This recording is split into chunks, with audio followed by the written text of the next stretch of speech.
வெக்கேஷனுக்கு போட்டிருந்த பிளானு வெக்கேஷனே முடிஞ்சதுக்கப்புறம் தான் பிளான் ஒர்க்காக இருக்குது. அதாவது ஊட்டிக்கு போகணும் அப்படின்னு பிளான் போட்டு ரொம்ப நாள் ஆச்சு. இந்த வாரம் சண்டே மிஸ் பண்ணவே கூடாதுன்னு காலையில் 5 மணிக்கெல்லாம் எழுந்து கிளம்பிட்டோம்.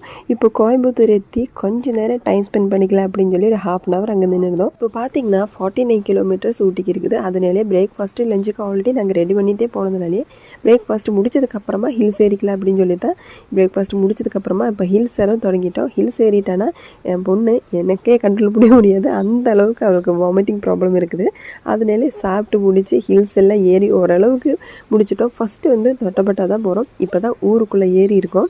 இப்போவுமே பார்த்தீங்கன்னா 29 கிலோமீட்டர்ஸ் இருக்குது ஊட்டி. மறுபடியும் ஒரு ½ எங்கேயாவது நின்றுக்கலாம் அப்படின்னு சொல்லி தான் இப்போ கொஞ்சம் தான் நின்றுருக்கோம். ஆனால் இதில் ஒரு முக்கியமான மேட்டர் அப்படின்னு கேட்டிங்கன்னா எங்கள் ஊருக்குள்ளே எனக்கு தாங்க முடியல, இதில் ஊட்டிக்குள்ளே வேறு சேர்த்து தாங்கிக்கலாம் அப்படின்னு ஊட்டிக்கு கிளம்பி வந்தாச்சு. ஆனால் இதில் மெயின் ரீசன் யாரையும் பார்த்திங்கன்னா என்னோடய பொண்ணு தான். அவளுக்கு எப்போவுமே ட்ராவலே ஒத்துக்காது, ஆனாலும் பரவாயில்ல அப்படின்னு பிளான் போட்டு ஊட்டி கிளம்பி இப்போ ஃபஸ்ட்டு வந்து நம்ம தொட்டப்பட்டாக்கு தான் வந்திருக்கோம். வந்ததுமே ஃபஸ்ட்டு ஐஸ்கிரீம் தான் பசங்க வாங்கி சாப்பிட்டாங்க. ஏன் அப்படின்னு கேட்டிங்கன்னா இந்த கிளைமேட்டுக்கும் ஐஸ்கிரீம் சாப்பிட்றது கொஞ்சம் வித்தியாசமாக இருக்கும் அப்படின்னு நாங்கள் ஐஸ்கிரீம் வாங்கி சாப்பிட்டு அதுக்கப்புறமா கிளம்பி இப்போ டீ ஃபேக்ட்ரிக்கு வந்துவிட்டோம்.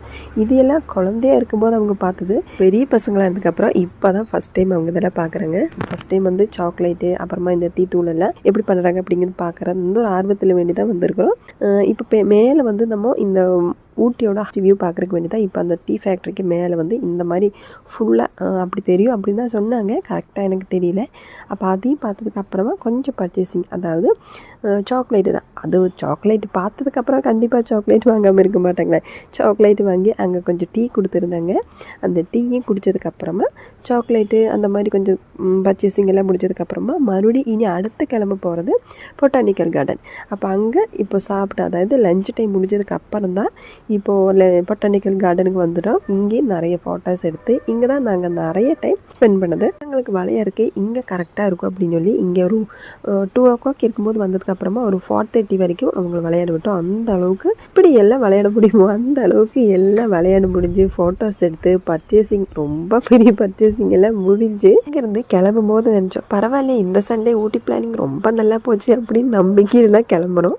ஆனால் கிளம்பும் போது அந்த ஒரு டிராஃபிக்ஸ் எதுவுமே இருக்கல. காலையில் ரொம்ப ஸ்மூத்தாக தான் போச்சு. ரொம்ப சீக்கிரமாக நாங்கள் நினச்ச விட கொஞ்சம் ஏர்லியாகவே நாங்கள் அங்கே செய்துட்டோம். அதுக்கப்புறமா ட்ராவல் பண்ண தொடங்கினதுக்கப்புறமா ஒரு 2 ஹவர்ஸ்க்கு அப்புறமா ஒரு பிளாக் வந்தது பாருங்க. இந்த டிராஃபிக் ஜாமில் பசங்க எழுதிட்டாங்க, அம்மா நெக்ஸ்ட் டைம் ஊட்டியே வரக்கூடாதுமா அப்படிங்கிற மாதிரி சலிக்க வச்சுட்டாங்க. அதாவது 8 மணிக்கு பிளான் போட்டிருந்தாங்க. கடைசியில் வீடு எத்தும்போது 12:45. இந்த ப்ராப்ளம் ஃபேஸ் பண்ண வேண்டாம் அப்படின்னு தான் வெக்கேஷனுக்கு போகாமல் இப்போ பிளான் போட்டது. ஆனால் பரவாயில்ல, அதை விட